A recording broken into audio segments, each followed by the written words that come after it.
بسم اللہ الرحمن الرحیم۔ السلام علیکم اسٹوڈنٹ، کیسے ہیں؟ امید ہے کہ آپ خیریت سے ہوں گے۔ میں ہوں طالبان، آپ کا اسلامیات کا ٹیچر۔ اسٹوڈنٹ، ہم آج سورۃ الانفال کی درس اول آیات نمبر 1 تا 10 آیات کا ترجمہ اور اس کی تھوڑی مختصر تشریح کریں گے۔ جیسا کہ ہم نے کل سورۃ الانفال کے بارے میں پڑھا تھا، اس کا خلاصہ ہم نے پڑھا تھا، اور اس کے موضوعات کے یعنی کہ اس کے اندر کون سے موضوعات کے بارے میں ڈسکس ہوگی، وہ کل 5 موضوع تھے۔ اور یہاں پر یہ غزوہ بدر کے مقام پر یعنی غزوہ بدر کے بعد یہ صورت نازل ہوئی تھی، جس کے اندر انفال یعنی مال غنیمت کے بارے میں حکم تھا۔ یہ پہلا جہاد تھا، پہلا موقع تھا جس کے اندر مسلمانوں کو مال غنیمت ملا تھا۔ اور اس مال غنیمت کے اندر اب یہ اختلاف پڑ گیا تھا کہ آیا اس مال غنیمت کو کس انداز سے تقسیم کرنا ہے، یا پھر مال غنیمت کے ساتھ کیا کچھ کرنا ہے۔ تو یہ صحابہ کرام کے اندر اختلاف پڑا، تو اس کے بارے میں یہ احکامات نازل ہوئے، اور احکامات نازل کر کے بتا دیا کہ یہ سورۃ الانفال کے اندر کہ مال غنیمت آیا کہ ہے کیا، آیا کہ مال غنیمت آپ کے لیے حلال ہے یعنی پھر یہ کس کا حق ہے، تو یہ بھی بتا دیا کہ اس سورۃ الانفال کے اندر۔ اب آ جاتے ہیں یہاں پر سورۃ الانفال کے اندر ترجمے کے اندر۔ یہاں پر اس کا آیات نمبر 1 تا 10 ترجمہ ہم کریں گے۔ بسم اللہ الرحمن الرحیم، شروع اللہ کے نام سے جو بڑا مہربان نہایت رحم والا ہے۔ اب یہاں پر دیکھو، یہ یسألونک عن الانفال، یہ اصل میں مال غنیمت کے بارے میں جب اختلاف ہوا، 3 گروہ بن گئے تھے۔ ہر 3 گروہ کہتے تھے کہ یہ ہمارا حق ہے، ہم نے اس کو لینا ہے۔ 3 گروہ یہ تھے کہ ایک گروہ وہ تھا جنہوں نے 3 گروہ بن گئے تھے، ان میں سے ایک گروہ تھا جو مشرکین کی مکہ کے پیچھے گیا تھا ان کو پسپا کرنے کے لیے۔ دوسرا گروہ وہ تھا جنہوں نے دوسرا گروہ صحابہ کرام کا وہ تھا جو مال غنیمت چننے والے تھے۔ تیسرا گروہ وہ تھا جو آپس قسم کی حفاظت کے لیے پہرے دار کھڑے تھے۔ اب زمانہ جاہلیت میں جب عرب کے اندر کوئی لڑائی ہوتی تھی، تو لڑائی کی صورت میں جو مال جس کے ہاتھ میں آ جاتا تھا وہ اس کو اپنا ہی سمجھ لیتے تھے۔ یہاں پر بھی مال غنیمت کے اندر یہی صورت بنی، جنہوں نے چنا تھا تو انہوں نے کہا کہ یہ مال غنیمت ہم نے چنا ہے، ہمارے ہاتھ آیا اس لیے ہمارا ہوگا۔ تو اس کے اندر اختلاف جب بڑھا تو اس کے بارے میں جب سوال کیا گیا، تو اللہ تعالیٰ و اللہ کے رسول کی طرف سے یہ احکامات نازل ہو گئے کہ مال غنیمت آپ کا نہیں ہے، مال غنیمت اللہ و اللہ کے رسول کا ہے۔ وہ جس انداز سے تقسیم کرنا چاہیں وہ اسی انداز سے آپ نے لینا ہے، کیونکہ پہلے اسلام سے پہلے جو امتیں جو گزری تھی، پہلے جو امتیں گزری تھیں ان کے اندر مال غنیمت جائز نہیں تھا، حرام تھا، یعنی کہ وہ اس کو استعمال نہیں کر سکتے۔ اس کا استعمال کا طریقہ جیسے کہ میں نے آپ کو کل بتا دیا تھا، ایک میدان کے اندر رکھ دیتے تھے مال غنیمت کو، ایک جگہ جمع کر کے مال غنیمت کو میدان میں رکھ دیتے تھے، اور آسمان سے بجلی آتی تھی اور اس کو جلسا دیتی تھی۔ اگر اس کو جلسا دیتے وہ سمجھتے تھے کہ ہمارا جہاد، اور یہ اشارہ ہوتا تھا اللہ تعالیٰ کی طرف سے جلسانے کا کہ آپ کا جہاد قبول کر دیا گیا ہے۔ اگر آگ نہیں آتی، اس آگ یعنی کہ مال غنیمت کو نہیں جلساتی، تو وہ سمجھتے تھے کہ ہمارا جہاد بھی قبول نہیں ہوا اور یہ مال بھی اللہ تعالیٰ نے قبول نہیں کیا۔ نہ وہ خود استعمال کرتے تھے اور جلسانے کی صورت میں بھی استعمال نہیں ہوتا تھا، اور دوسرا جب رہ جانے کی صورت میں بھی استعمال نہیں ہوتا تھا۔ آیا کہ ہم آ جاتے ہیں ہم ترجمے کی طرف۔ یسألونک، وہ پوچھتے ہیں یا سوال کریں، سأل یسألو کہتے ہیں سوال کرنا، یسألونک سوال کرتے ہیں آپ سے، عن الانفال متعلق، عن کہتے ہیں سے یعنی متعلق، الانفال مال غنیمت کے بارے میں، مال غنیمت کے بارے میں سوال کریں۔ قل کہہ دو یا کہو، الانفال مال غنیمت للہ اللہ کے لیے ہے، والرسول اور اس کے رسول کی ہے۔ فاتقوا اللہ، پس ڈرو اللہ سے، واصلحوا اور درست کر لو، ذات بینکم آپس کے تعلقات کو، واطیعوا اللہ اور اطاعت کرو اللہ کی، ورسولہ اور اس کے رسول کی۔ یعنی اب میں نے جب کل آپ کو بتایا تھا کہ 5 موضوع ذکر ہوں گے، ان میں سے 5 موضوع میں سے پہلا موضوع جو میں نے بتایا تھا وہ یہاں پر ڈسکس کیا جا رہا ہے کہ اطیعوا اللہ و اطیعوا الرسول، اطاعت کرو اللہ کی و رسولہ اور اس کے رسول کی، ان کنتم مومنین اگر تم مومن ہو، یعنی کہ اس کے رسول کی جو اطاعت کرو گے۔ رسول وہی حکم دیتے ہیں جو اللہ تعالیٰ کی طرف سے ہوتا ہے، جو بھی حکم ہوتا ہے، چاہے وہ وما ینطق عن الہویٰ ان هو الا وحی یوحیٰ، یہاں پر یہ ایک اور جگہ پر کہا گیا تھا کہ اللہ تعالیٰ کے یعنی کہ جو اللہ تعالیٰ کے رسولوں کو حکم ہوتا ہے وہی کہتے ہیں، اپنی خواہشات کی وہ نہیں چلتے، بلکہ جو اللہ تعالیٰ کی طرف سے حکم آتا ہے اسی کو پورا کرتے ہیں۔ ٹھیک ہے، آگے چلتے ہیں۔ ان کنتم مومنین اگر تم مومن ہو، اللہ واللہ کے رسول کی اطاعت کرنی ہے۔ اب اطاعت کس صورت میں کرنی ہے؟ جو مال غنیمت آپ نے چنا ہے، جو مال غنیمت کے آتا ہے وہ اللہ کے رسول کے حوالے کر دینا ہے، وہ تقسیم کریں گے جس انداز سے بھی ان کا حکم ہوا ہے۔ آگے دیکھیں، اب یہاں پر اس سے آگے مومنوں کی 5 صفات بیان کی جا رہی ہیں کہ مومن کون ہے، مومن کون لوگ ہیں، ان کی صفات بیان کی جا رہی ہیں۔ یہاں دیکھیں پہلی صفت بیان کی ہے یہاں پر بیان کرتے ہیں انما المؤمنون بے شک مومن، پس مومن یا پھر بے شک مومن الذین وہ لوگ ہیں اذا جب ذکر کیا جاتا ہے، کس چیز کا ذکر ہے؟ ذکر اللہ، جب ذکر کیا جائے اللہ کا، وجلت ڈر جاتے ہیں، لرز جاتے ہیں، ٹھیک ہے نا، وجلت سے مراد ہے ڈر جاتے ہیں، لرز جاتے ہیں، قلوبہم ان کے دل، کن کے؟ جب مومنوں کے سامنے، جس کے سامنے جب دل اللہ کا ذکر کیا جاتا ہے، اللہ کا ذکر آتا ہے تو ان کے دل لرز جاتے ہیں، ڈر جاتے ہیں۔ وَإِذَا، یہ پہلی صفت ہوگی۔ اب اگلی صفت بیان کی ہے وَإِذَا تُلِيَتْ عَلَيْهِمْ آیَاتُ، یا مطلب وَإِذَا، اور جب تُلِيَتْ پڑھی جاتی ہے، تلاوت کی جاتی ہے، علیہم ان کے اوپر،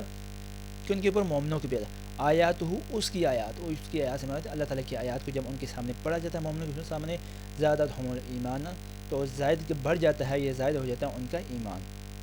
وعلی ربہم یتوکلون، اور یہاں پر دیکھو یہ دوسری صفت بیان کی ہے، اور تیسری صفت بیان کی جا رہی ہے وعلی ربہم یتوکلون، اور اپنے رب کے اوپر توکل کرنے والے، بھروسہ کرنے والے ہیں، ٹھیک ہے نا، یہاں پر توکل و بھروسہ، اب ہر حال میں اپنے ہر معاملات کو اللہ تعالیٰ کے سپرد کر دیتے ہیں اور بھروسہ کرتے ہیں، ٹھیک ہے، یہ تیسری صفت بیان کیا ہے۔ اب چوتھی صفت بیان کی ہے اسٹوڈنٹ، اب یہاں پر دیکھیں نیکسٹ آیات کے اندر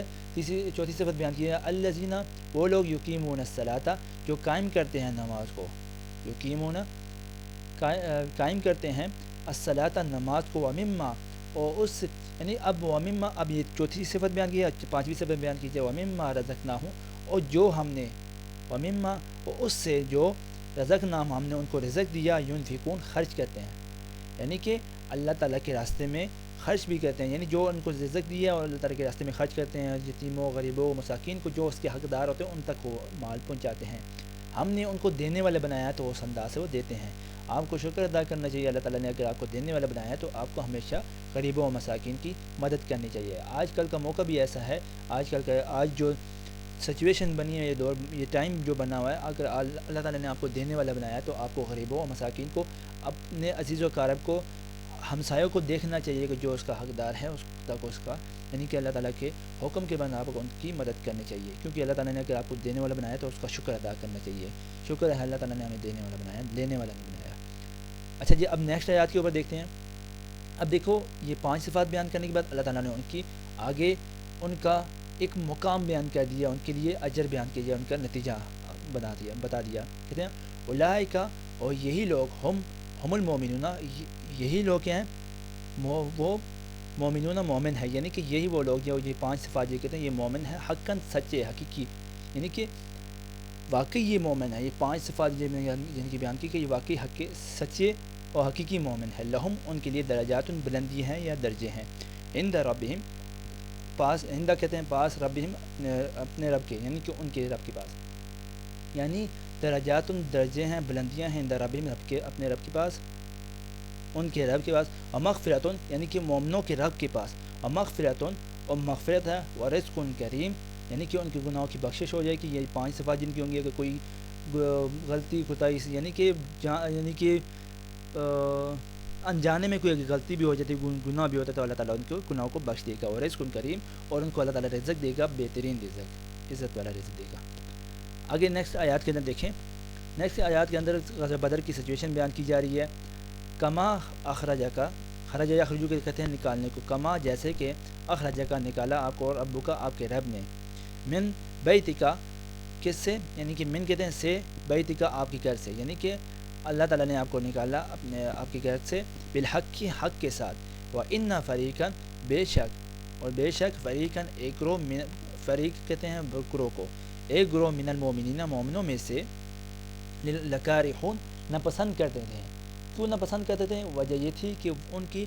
یہ 313 تعداد آئی تھی لشکر تجارت کو روکنے کے لیے، لیکن لشکر تجارت اپنے آپ کو بچا کر مکہ کے اندر پہنچ چکا تھا، تو بعد میں ان کو خبر پہنچی کہ لشکر تجارت بچ کے نکل گیا، لیکن ایک اور لشکر کفار آ رہا ہے جو جنگ کے لیے 1000 کی تعداد میں، تو ان کے ساتھ مقابلہ کرنا ہے، تو ان کی صحابہ کرام کے ایک گروہ نے رائے دی، اس کا مشورہ دیا کہ آپ واپس چلتے ہیں، کیونکہ ہم تجارت کے لیے، تجارتی قافلے کو روکنے کے لیے آئے تھے، لیکن وہ تو بچ کے نکل گئے، اب ہم جنگ کے، یعنی کہ 1000 تعداد کے ساتھ کیسے مقابلہ کریں گے، اس لیے ناپسند کر رہے تھے، اس لیے کہتے تھے ہم واپس لوٹ چلتے ہیں، ان کی ایک رائے تھی، دوسرے یعنی مومنین میں سے ایک گروہ کی۔ ہم کہتے ہیں یجادلونک، جگڑ رہے تھے تم سے، یعنی کہ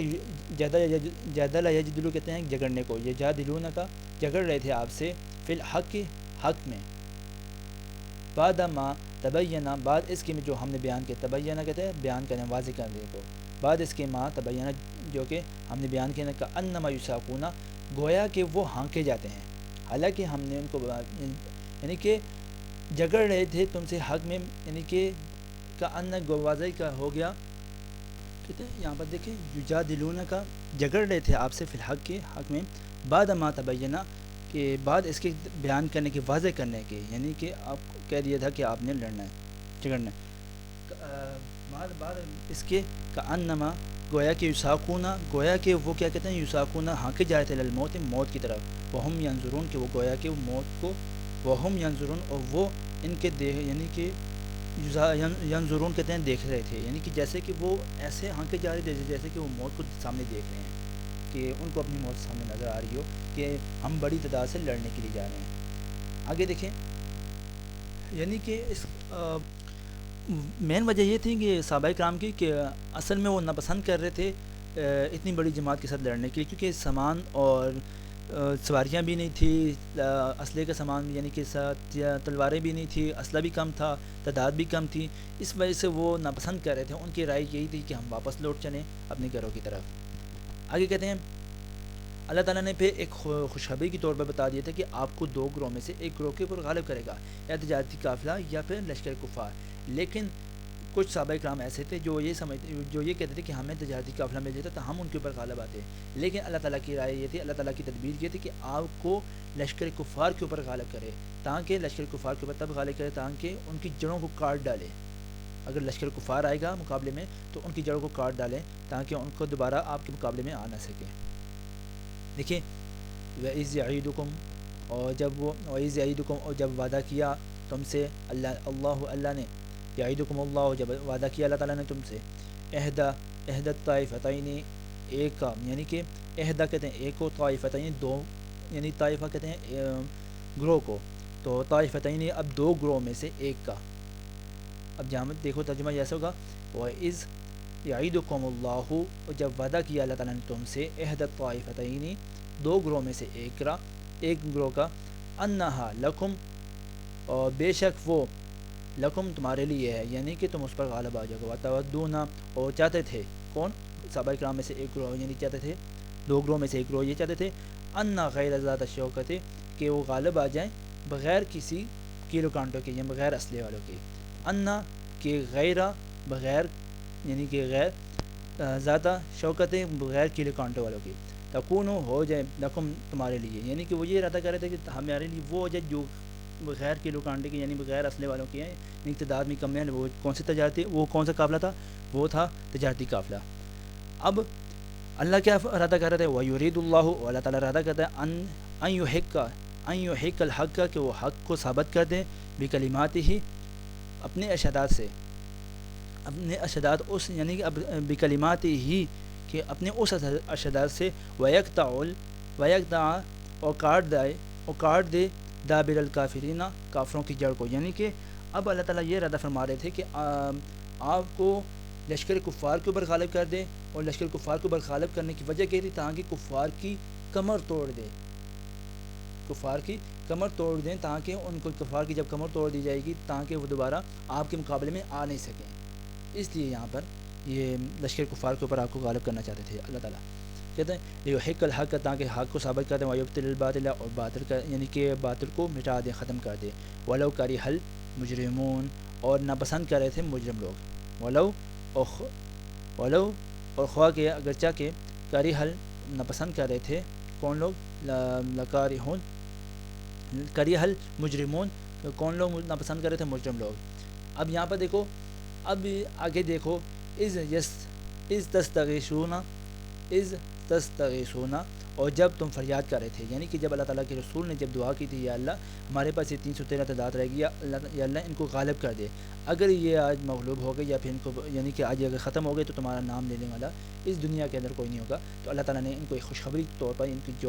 دعا قبول کر دی، اور ان کو یہ بتایا کہ اللہ تعالیٰ کی مدد کے لیے 1000 فرشتے نازل کر دیں۔ اس آیات کے اندر یہ سب بتایا جا رہا ہے۔ اذ تستغیثون اور جب تم فریاد کرے تھے ربکم اپنے رب سے، فاستجاب پس قبول کیا، لکم تمہارے لیے، انی بے شک میں اللہ تعالیٰ فرمانے کہ انی بے شک میں ممدو مدد کر رہا ہوں، یعنی کہ ممدکم مدد کر رہا ہوں تمہاری بِأَلْفٍ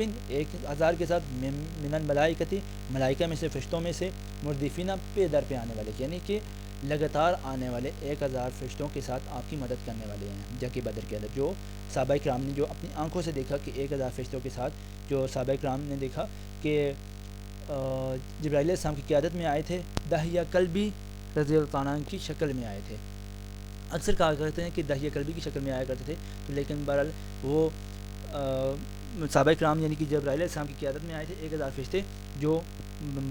غزوہ بدر کے اندر صحابہ کرام نے ان کو دیکھا بھی تھے، یعنی کہ مشاہدہ بھی کی تھا اس بات کا کہ واقعی مدد کے لیے 1000 فرشتے اترے تھے۔ آگے دیکھیں وما جعلہ اللہ الا، دیکھو وما جعلہ اللہ، اور نہیں بنایا تھا اللہ تعالیٰ نے الا مگر بشرا خوشخبری۔ کیا خوشخبری بنائی تھی؟ کیوں خوشخبری دی تھی؟ تاکہ وَلِتَطْمَئِنَّ، تاکہ مطمئن ہو جائے بھی اس کے ساتھ قلوبہم تمہارے دل، یعنی کہ 1000 فرشتوں کے اترنے کی جب خوشخبری دی اس وجہ سے تاکہ آپ کے دل مطمئن ہو جائے۔ وما نصر، اور نہیں مدد الا مگر من عند اللہ، اللہ کی طرف سے ہے، مگر مطلب کہ مدد نہیں ہے صرف اور صرف کس کی طرف سے ہوتی ہے؟ اللہ کی طرف سے۔ اگر جب اللہ تعالیٰ کی طرف سے مدد آ گئی تو پھر کوئی بھی آپ کو مغلوب نہیں کر سکتا، کوئی بھی آپ کے اوپر غالب نہیں ہو سکتا۔ ان اللہ، بے شک اللہ تعالیٰ عزیز زبردست حکیم حکمت والا ہے۔ دیکھیں یہاں پر 1 سے لے کے 10 آیات، 10ویں آیات تک جو یہ آیات عبارت ہے، اس کے اندر یہ بیان کیا گیا کہ سب سے پہلے یہ بتایا گیا کہ سورۃ الانفال کے اندر مال غنیمت جو کس کا؟ اللہ واللہ کے رسول کا ہے، وہ ان کا حق ہے، وہ جس انداز سے تقسیم کرنا چاہیں وہ تقسیم کریں گے۔ پھر اس کے 5 حصے کیے اور 5 حصہ اللہ واللہ کے رسول کے لیے تھا، اور باقی 4 حصے مجاہدینوں کے اندر غرباء و مساکین کی طرف تقسیم کر دیے گئے۔ اب یہاں پر اس کے بعد مومنوں کی صفات کے بارے میں بتایا گیا کہ مومنوں کی کون کون سی صفات ہے، وہ 5 صفات بیان کی گئی۔ اس کے بعد یہاں پر یہ بتایا گیا جنگ بدر کی سچویشن تھوڑی سی بیان کی گئی کہ یہاں پر جب آپ لشکر تجارت کے لیے آپ گئے تھے ان کو روکنے کے لیے، لیکن وہ بچ کر نکل گئے تھے، تو اس کے بعد آپ کا مقابلہ ہوا لشکر کفار کے ساتھ۔ اللہ تعالیٰ نے ان کے اوپر آپ کو غالب کر دیا، تو وہ اس لیے تاکہ ان کی جڑ کو کاٹ ڈالیں، ان کو ختم کر ڈالیں، ان کی کمر کو توڑ ڈالیں۔ اور یہاں پر 70 سرداران مشرکین مکہ کے قتل ہوئے تھے اور 70 قید ہو گئے تھے، اور ان کو بہت زیادہ اس جنگ کے اندر ذلیل و خواری حاصل ہوئی، اور یہاں پر مسلمانوں کو فتح بھی ہوئی، اور یہاں پر ان کو مال غنیمت کے اندر بہت سارا مال بھی ان کے ہاتھ میں آیا۔ اور یہاں پر اس کے علاوہ یہاں پر یہ بھی بتا دیا گیا کہ فرشتوں کی مدد بھی آئی تھی، کہ فرشتوں کی طرف سے آپ کو یعنی کہ مدد بھی جو ملی تھی، 1000 فرشتوں کے ذریعے سے ان کو مدد ملی، جس کی وجہ سے مسلمانوں نے ان کے اوپر غالب آ گئے تھے اور اتنی بڑی فتح حاصل کر سکے تھے، کیونکہ اب مسلمانوں کی صحابہ کرام کی تعداد 313 تھی اور مد مقابل کفار کی تعداد 1000 تھی، اور 1000 وہ تعداد تھی جن کے ہر ایک کے پاس اسلحہ، سواری، ہر چیز موجود تھی، اور مسلمانوں کے پاس صحابہ کرام کے پاس سواریاں بھی 70 سواریاں تھیں، اور اس کے علاوہ تلواریں بھی 8 تلواریں اور اس طرح کچھ نیزے تھے، یعنی کہ اسلحہ بھی ہر ایک کے پاس نہیں تھا۔ اوکے اسٹوڈنٹ، آج کا لیکچر ہم یہیں پہ اختتام پذیر کرتے ہیں، انشاءاللہ ہم ملیں گے نیکسٹ ویڈیو کے اندر، اپنا خیال رکھیں گے۔ اوکے، خدا حافظ۔